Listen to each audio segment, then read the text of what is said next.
What about Prodigy? That's Mobb Deep, right? Right. Do groups count as one though? Well, you could take Prodigy out of that because even Havoc will admit that Prodigy was a better rapper. Okay, so let's flip it. Give me your Mount Rushmore of rap groups. Certainly Wu-Tang, Mobb Deep, Tribe Called Quest. Who gets that fourth spot? I mean, there's Outkast. They don't do it for me. You just want New York. This is all you want. No. But the nigga be wearing pink wigs and football pads. All right. I can't. All right, here's my Mount Rushmore of hip-hop groups of all time. So hold up, do you put those three on there? Which one's your name? Wu-Tang, Tribe Called Quest, Mobb Deep, and then I'm trying to find that fourth spot. You want to name you some more? Yeah. Run DMC. That's almost nostalgic. NWA. That's on my list. Yeah, I'm not a West Coast dude. I'm not enough of a West Coast dude to co-sign that. Public Enemy. Oh, that might get the fourth spot. Beastie Boys. Come on, man, I'm black. Oh, by the way, in our last interview, you said that there is no black Bob Dylan fans. You know who's the biggest Bob Dylan fan ever? Who? Jimi Hendrix. That was his favorite artist. I know, but Jimmy plays guitar. He sings. I know, but he comes from that world. Come on now. No, but he comes from that world. Come on now.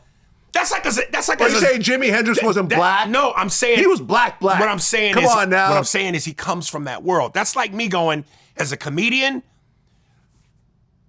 I'm not necessarily, if I were to name my favorite comedians, I'm not gonna name Jeff Dunham. But I respect it because we're in the same world.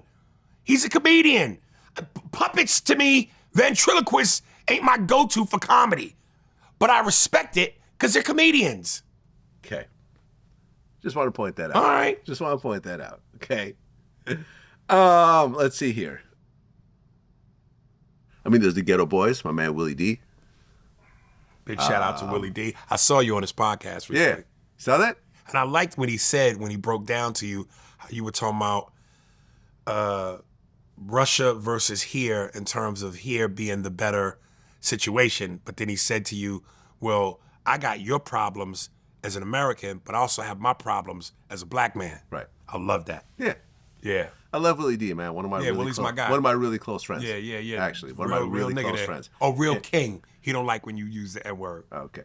Yeah. I don't use it, so. Well, I know, but when when I see him, I go, yo, Willie, what's up, my nigga? He goes, hey, King, call me King. Yeah, you know, the thing is, though, with doing that interview, because people were like, oh, why'd you do it then, or whatever else? You waited 5 years to address the Farrakhan situation. Me and Willie have been talking about this the whole time. We've been talking about this for years. Yeah. You know, because he's always taking the stance, because he's a big Farrakhan supporter and so forth. Yeah. And his thing was like, listen, like, I'm not going to do your show because I disagree with the stance that you're taking, but you're still my friend.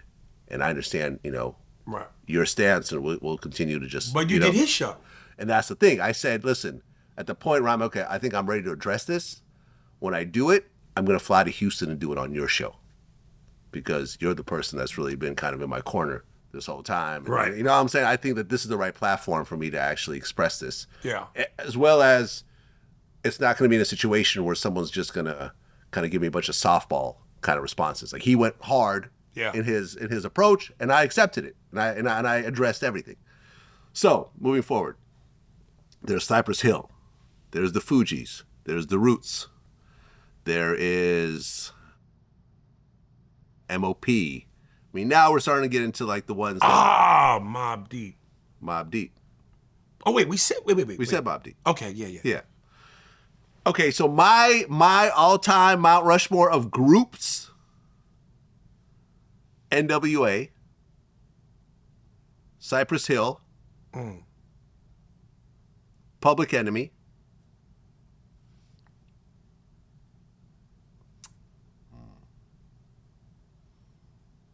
Beastie Boys. That's an eclectic group. It is, yeah. It's a little bit of everything. White, black, East Coast, West Coast. Yeah, exactly.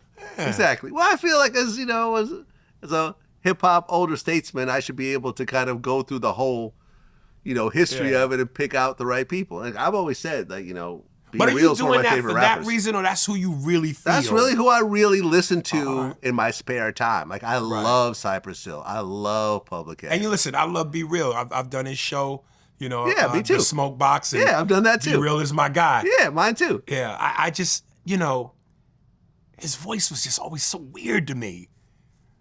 I could never get into because his voice insane and it just was I so like that weird though, but to I me. also like Ad Rock, the high pitched voice that Ad Rock for the Beastie Boys had. And in fact, Be Real said that he actually patterned his kind of vocals Oh, really? after Ad Rock. But love to Be Real though. That's my guy, man. Yeah. Yeah. Yeah.